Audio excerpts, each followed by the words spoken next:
The views, information, or opinions expressed in this program are those of the individual guests and do not necessarily reflect the views or positions of Alaska's News Source or its parent company.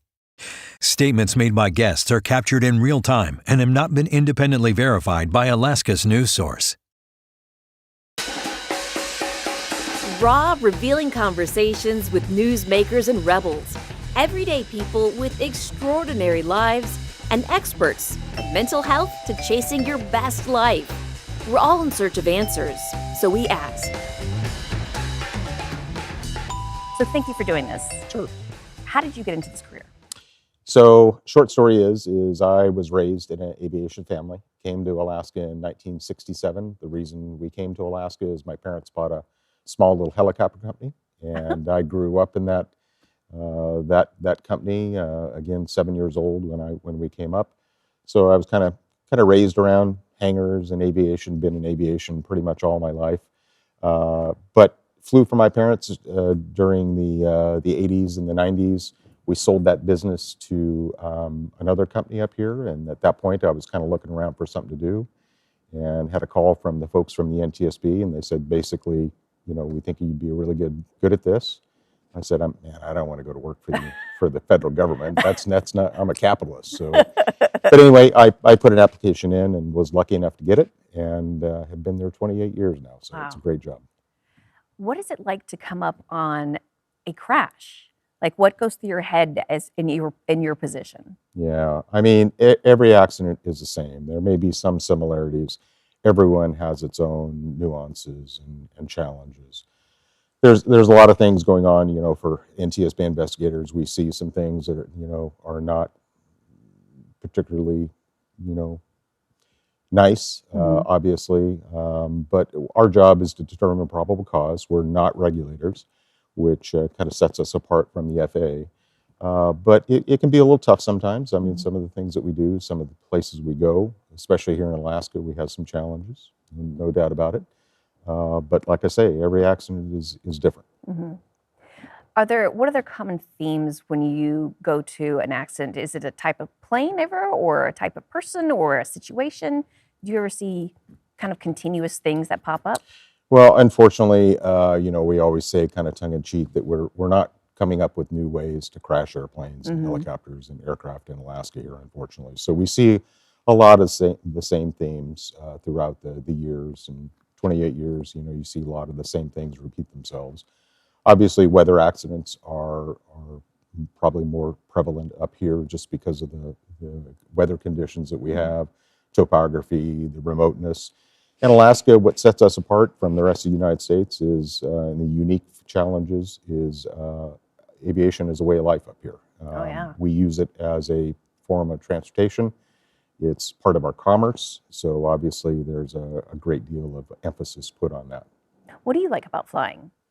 Well, it's been a while since I've flown commercially, obviously. It's been many, many years. Can't really do that while I have my job. Just the freedom, I think, is probably the neatest thing. Again, I've been around it all my life, so it's kind of second nature for the most part. But being able to see Alaska from the air and some of the places that you can access by air, either helicopter or airplane, is spectacular. We're very lucky where we live. For someone in your job, I think of Alaska, we have so many pilots. Is it a place to be for the NTSB, like a goal to get here to work? Alaska has the same challenges as other industries up here. The folks now that I've been the chief for some time, staffing is obviously a challenge. What I found, quite frankly, is obviously somebody like me or a couple of other my investigators that have been born and raised in Alaska, they're not going anyplace. But typically, I don't want to say it's a revolving door, but usually there's an expiration date. When we bring somebody up from the lower 48, either the spouse likes or loves Alaska, and usually it's 2 or 3 years time-wise. Not everybody, but again, there are some challenges. Living in Alaska is a challenge. And it's a special person that wants to live up here. So, what do you think drives people to be a certain type of pilot? Like, is there a personality type that distinguishes, like kind of a bush pilot from a commercial pilot, from just the person who can afford to be a pilot on the weekends? Is there a personality type? Yeah, probably a little bit more type A, I think. Uh-huh. A little bit more adventurous, obviously.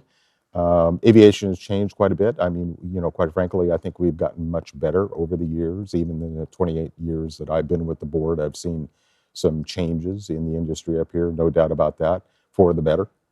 We still, driving towards that zero accident goal. Don't know if that's attainable or not, but that's the goal. So, but to answer your question, it's probably a little bit more of an independent person, that I've seen over the years, and adventurous. Is it a goal, like I think of pilots as someone who wants to be commercial? Is that a hierarchy at all? Do you start being a bush pilot and then move your way up, or how does that work? Yeah, so I mean, the starting point is a private license, private Part 91, a weekend warrior for the most part, somebody that's just doing it not for hire, taking people or things from point A to point B. So the entry point is a private, and you go to a commercial, and then you get an instrument rating, which basically means you can fly the airplane solely by instruments, not looking at ground references. That's kind of the starting point.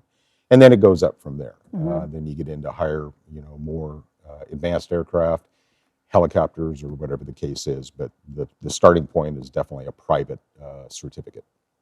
What goes through your head when you see someone who flies and, like, clearly from the start, you're like, geez, the weather was terrible. Why would you do this? Or clearly the plane is overweight. Why would you do this? Like, is it frustrating, or how would you describe that? Yeah, I think probably the best way to answer to that is whenever we're doing stand-ups with the media, we always refer to three things: man, machine, environment. From when you walk in the door at the NTSB, that's one of the first things that they drill into your head.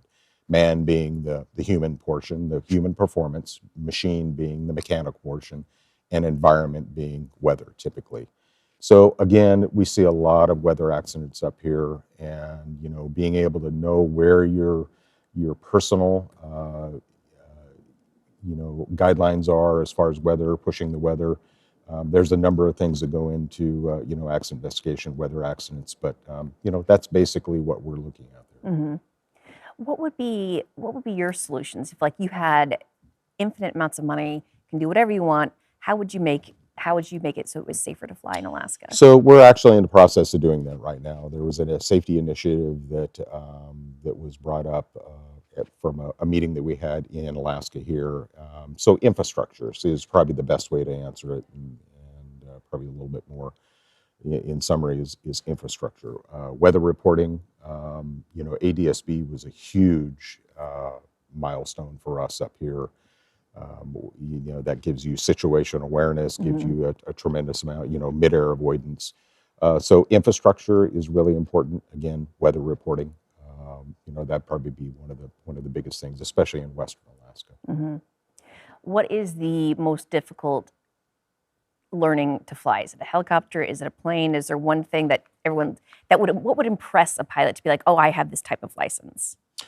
So, I mean, as you move up the hierarchy, you get what's called the airline transport. I mean, that's basically what the transport category aircraft, they're being piloted by airline transport pilots. That's kind of the highest. And then you get into what's called type ratings for each specific large aircraft. As far as the difficulty between a helicopter and an airplane, it's all training. I mean, I personally feel more comfortable in a helicopter than I do in an airplane, because that's just what I flew for quite some time. So, hopefully that gives you a little bit better of an idea.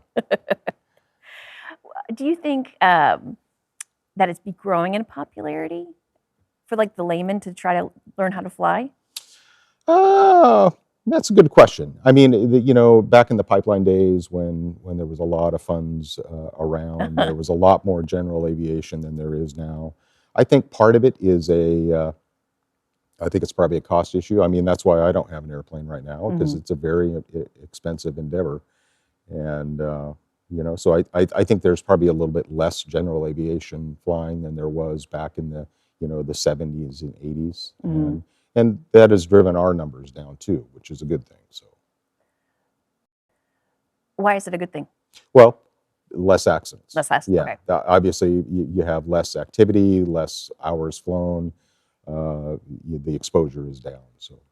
And are you allowed to talk about certain cases? Like, are there ones that kind of stick with you that you've investigated that were, I guess, maybe avoidable or just kind of sadder to you than others? Well, unfortunately, the fatal accidents are all sad. I Yeah. mean, there is, the human side of it is that's something that an NTSB investigator deals with, unfortunately, and that is probably, over the years that I've been doing this job, by far that's the worst part of it. Whether it's dealing with the families or injured folks, but yeah, that is definitely the toughest part of this job, no doubt about it.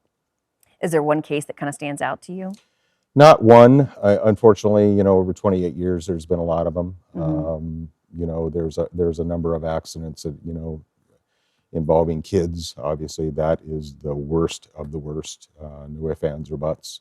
But no particular one that I can really think of right now. But they're all very sad, and takes a toll on you. Have you ever been on a flight where you're like, this person is not doing a good job?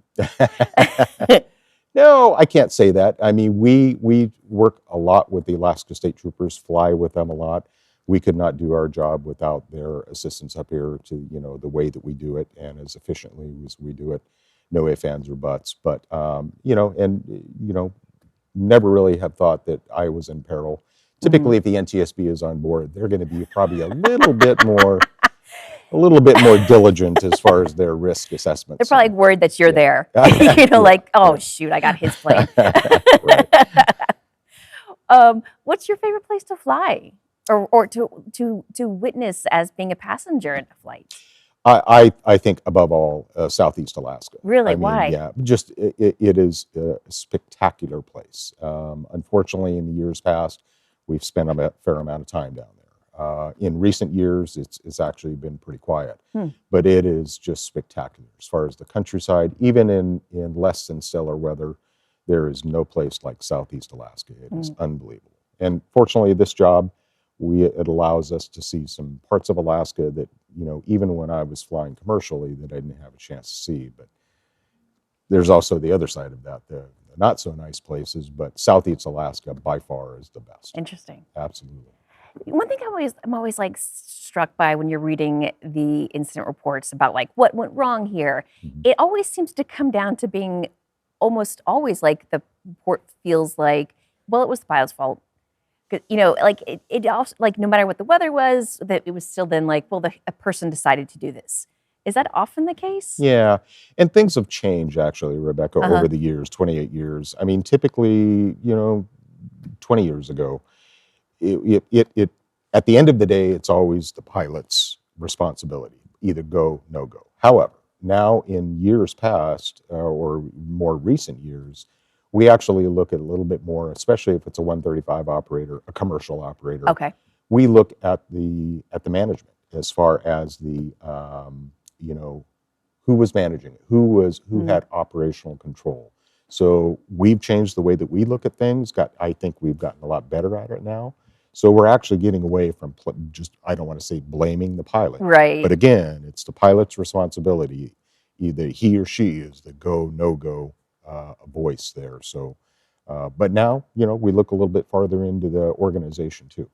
That does seem like a good idea, because it would be like the pressure of your boss being like, we are losing money as you sit here. Absolutely. And the pressure can be immense. I mean, it could be personal pressure, self-induced pressure from the crew or the pilot.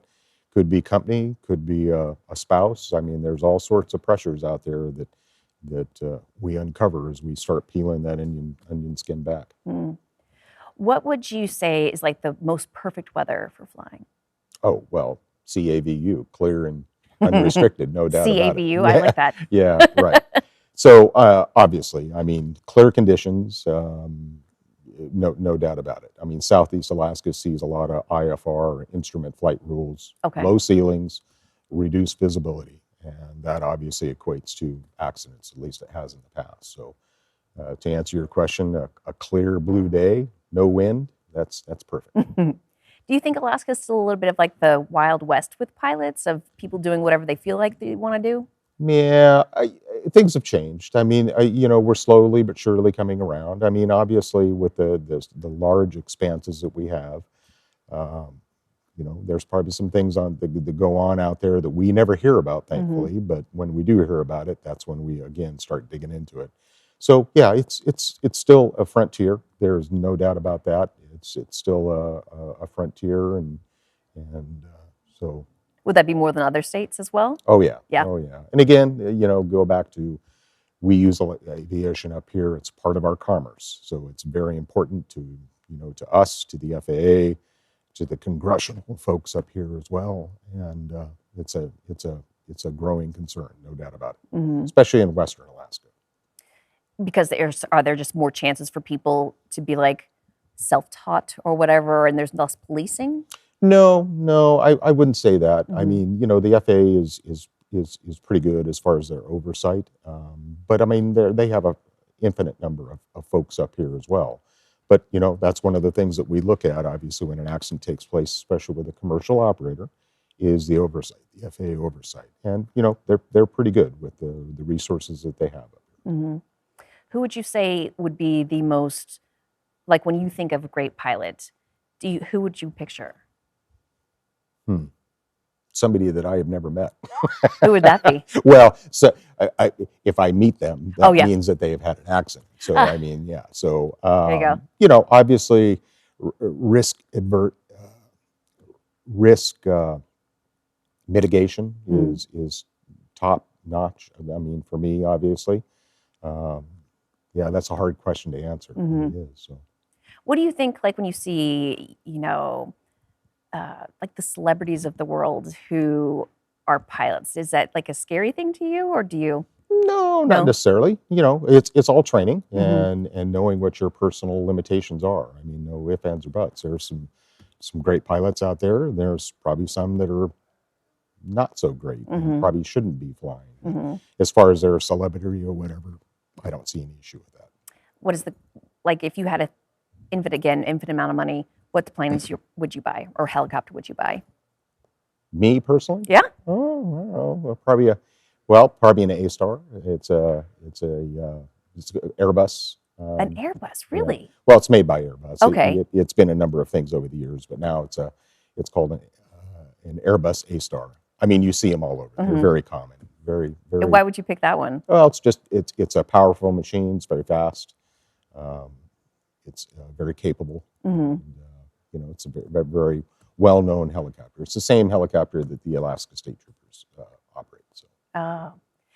Which, like, I know you're a helicopter pilot, but I've always been told, and maybe this is just, like how the rest of the world works, is like that helicopter flying is more dangerous than airplane. Is that true? No, I wouldn't say that. No? Again, it's all that limitations, risk mitigation.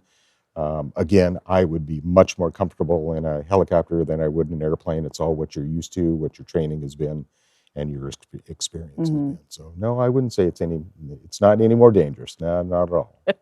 So with your job, you're not allowed to fly then too? Well, it's not that we're not allowed to. We can't do it commercially. And, a helicopter obviously is a very expensive endeavor. Oh, yeah. So to do that personally, there are some personal helicopters out there. It's just, that's above my pay grade. You don't have that helicopter money? Right. No, not these days. What do you recommend to someone who's like, maybe that's something I want to do, is learn how to fly? Oh, absolutely. I mean, things have changed so much from when I started. When I came out of flight school, I mean, I was almost paying somebody, to allow me to fly their airplanes and their helicopters to build time before I went to work for my parents. But nowadays, it's an open ticket. I mean, it's changed so much because there's such a need for pilots. So it's much easier to get into it. Really? I didn't realize that. I still think of it as like you pay for it.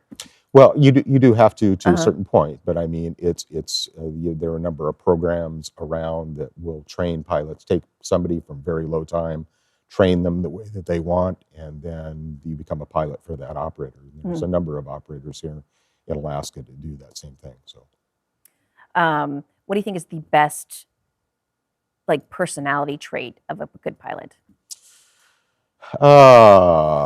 Level-headed, smart, I mean, that pretty well sums it up. Yeah. Have you seen the industry change over the years as far as the type of person who flies and seeing more women or? Yeah, definitely more women in the industry now.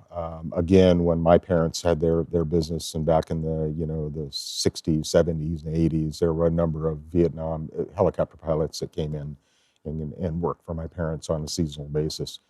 Obviously don't see that anymore. Right. So there's still a number of military, past military pilots. Actually, one of our investigators, Mark Ward, was a Chinook pilot, Oh, cool. H-60 pilot here in Alaska. He was born here.